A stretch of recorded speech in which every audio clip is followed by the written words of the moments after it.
Okay, so here's going to be the overview of the matrix filler wizard, basically setting up for carts. I will show you start to finish how to set this guy up. So first thing we're going to do is kind of go over wiring. So wiring, when you get these will all be kind of coiled up.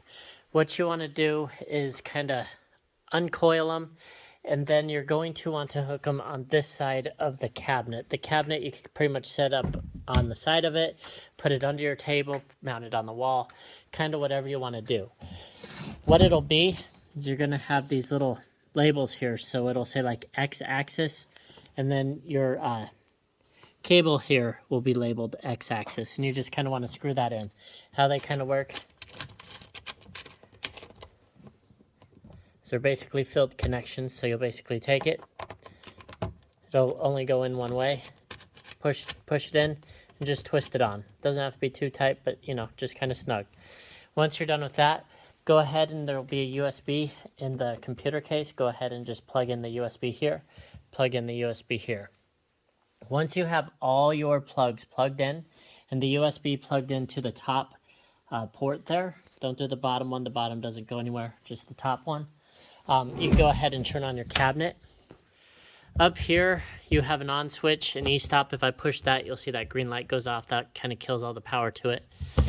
So make sure, if that's on, if you turn this on and the green light's not coming on, make sure that this cabinet is plugged in. Make sure and plug in this cabinet after you plug all these guys in, just for safety. So yeah, once everything's plugged in, and if your green light's not coming on, go ahead and twist your e-stop up. That'll turn that green light on. Okay, next what you want to do is go ahead and turn on your laptop. And then your laptop's going to go ahead and boot up. Also, just for tools and everything like that, we basically use metric and standard. So any silver bolts on here, like these guys here are silver. You got some silver bolts here. Those guys are stainless. They're going to use standard. So like a 964, we usually use a 964 driver, and then a 3mm driver. 3 millimeters for basically all these black bolts that connect onto your frame. The drivers make it real nice, especially if you're taking off the syringe or something like that. You can just put the driver in. If you guys want these, let us know. It does ship with just an Allen wrench L. And also, this wrench here is for your eccentrics. Basically, if your wheels get a little loose, this wrench is just kind of used to tighten up your wheels if you need to. So it'll ship with just an Allen wrench in this wrench. However, we suggest just make sure you got a set of Allen wrenches of standard and metric. All right, so now that this computer booted up, we'll kind of do an overview of all the variables here and buttons. So first thing, when it boots up, if this USB is plugged in correctly and it's talking, you're going to get an alarm up here. That basically wants you to home the machine. So what you do is click that home button, and when you do that, stuff should start moving.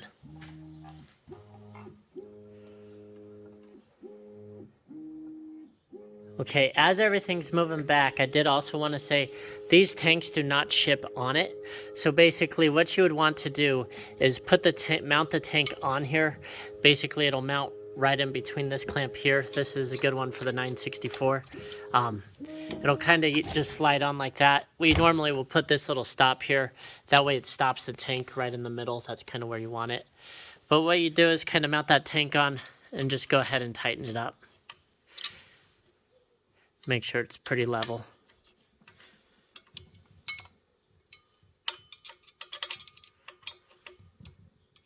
And nice and tight. Alrighty, so now that everything's home, we always save some demo programs in here. So what we'll do is I'm going to go ahead and load one up here. We'll just use this one. So I'm going to go ahead and click open. And I'm going to select this black pack. That's basically for this guy here. Okay, so on here it's going to populate a bunch of variables. So first one is fill count. So if that number's higher than however many, you could say 100, and it's just going to max out at your rows and columns. However, say you just wanted to run the first row of 10, you could put like a 10 in that fill count, and it's only going to run the 10 and then stop. Okay, plunge down speed, that's going to be how fast your plunger is going to go down. Plunge volume, that's going to be the volume you want it to plunge. Normally for like 1 ml fills, I think a lot of people run like 0.98, stuff like that. Plunge in delay. So what that is if you want it to delay after it plunges down, just kind of sit there for a second. You could tell it, to sit for a half second if you wanted to. We normally ship it around 0.1 or 0. Next is plunge up speed. This one's pretty important. This is the actual suck action to suck more product out of this tank. It's always going to be a little bit slower than your plunge down, because that's what's going to give you the accuracy to plunge all the fluid up. Right now I got that guy set at 2,000. Next we have package length and package width.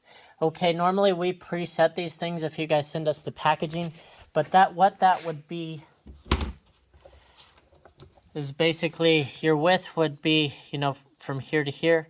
Length would be from here to here. If you just take some calipers or something, okay, here's another tool. Your calipers, you can measure that out. Like I said, normally we do, and it'll be in millimeters. So if I wanted to know what this length is for this guy, it would be a 19.58.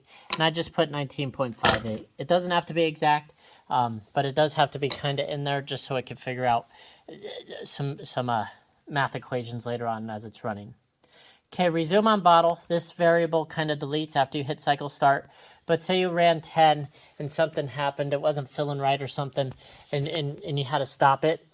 Say you hit a reset, so you got a reset button up here, a soft reset. You could hit reset, and then you could scroll up and hit home because something bad happened. So it's going to refind itself again. Okay, so what you would do is you could say, okay, I want it now to resume on bottle 11, hit cycle start, and it's going to start on the 11th packaging. So how this guy runs is it'll do 10, and then this guy here will be 11, and so on and so forth. Once I do hit cycle start, that would go away, so you don't have to worry about deleting it later. Alrighty, next up is travel feed rate. I have this guy at 5,000. What that is the traveling it does as it's not filling. So as it's tracking to the next bottle or packaging, tracking left to right, forward, back, getting measurements, stuff like that.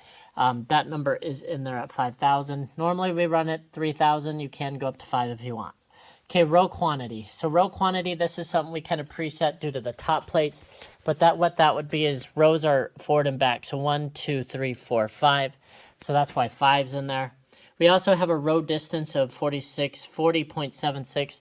That we also preset. That's going to be the distance from center to center of the packaging, or the top plate. And then next would be same thing, column quantity of 10.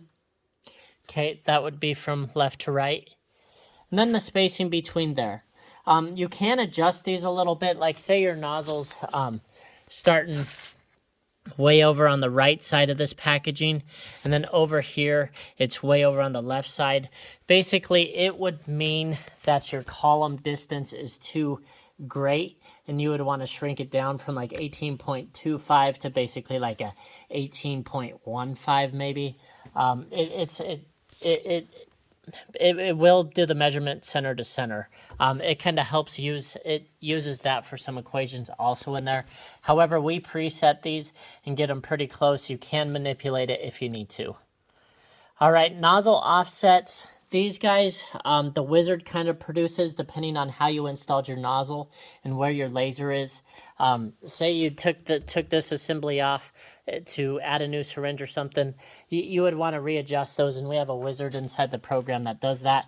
That's basically what these offsets are, is an offset from where this eye is to where this is located, and it'll figure all that out for you. Same with the nozzle down distance. Nozzle up distance. This is bottom up filling we use for lotions and stuff like that. So we kept it in here for this just in case you did want to fill some bottles on your bottle filler or on this Matrix Wizard, because you can fill bottles or carts. What that is it's called bottom up filling. So it's going to start at the bottom, and as it's filling with product, it's going to go up. So especially if like your product's real thick and you want it to just be way down there and kind of go up as it's going up, it's a great tool to have. Delay between fills, we kept that in there too. And I can kind of zoom in on here. I'm going a little fast. Delay between fills, what that is basically when it gets done filling this one, you could have it wait before it moves to that one. Mostly, again, for bottles, so we kept it in. Okay, then all these variables up here are savable and for a program. So if I like them all, I could go ahead and click save, and this one's under the black pack, and replace it. Save always acts as a save as. Then you have go to start location. So let's just start from the beginner. So it's a beginning. So you have a clear counter button. What that does is clear the number of cycles, so the program will keep count of how many cycles you run. Every hour you could clear that out if you want to keep track of what you do an hour. You can also pause the machine. You could open programs, save programs, and then these two, go to start location and cycle start, they're going to be used for actually manipulating the program, and I'll show you that now. So I'm going to open that black pack up. Okay, if I open that up and I hit this go to start location, what that does is it's going to make the machine go to where this guy starts. This is savable in the program using a bit. So basically it uses the set start location of G56. This saves with the program here. This position you can manipulate and change, which I kind of will show you a little bit later. But that's what go to start location does. Start cycle, basically if I hit start cycle, it'll start the cycle and run it. Okay, your wizards down here, you have a nozzle calibrate, your X distance, calibrate, and Y distance. For X and Y, you don't really use with carts just because it's going to be a little bit, we'll do it here at the shop using the drawing we use for the top plates. However, for bottles and stuff like that, you can use these because it doesn't need to be that precise. But nozzle calibrate is something you would definitely want to use, and we'll get into that in a little bit later video as well. Then you have a feed rate and distance down here. These ones are for manual movement. So say I wanted to move the machine, I could put a feed rate of 1100 and a distance of 10, and then hit this X minus button, and it's going to move everything 10 millimeters one way. So that's good for setting start locations and different things like that. Next, you have syringe up and syringe down. What these do is manually move the syringe up. So if I click this syringe up button, you'll see the plunger goes up. If I move syringe down, you'll see it goes down. There's also a purge syringe, so if I hit that, this is real good if you want to get the rest of the fluid out of it, or for just starting off in the morning. You could push that and basically purge your syringe. All right, next are just the last two things are the configure start location, set start location, which we'll get into at a little bit later video. But that's it for basically the overview.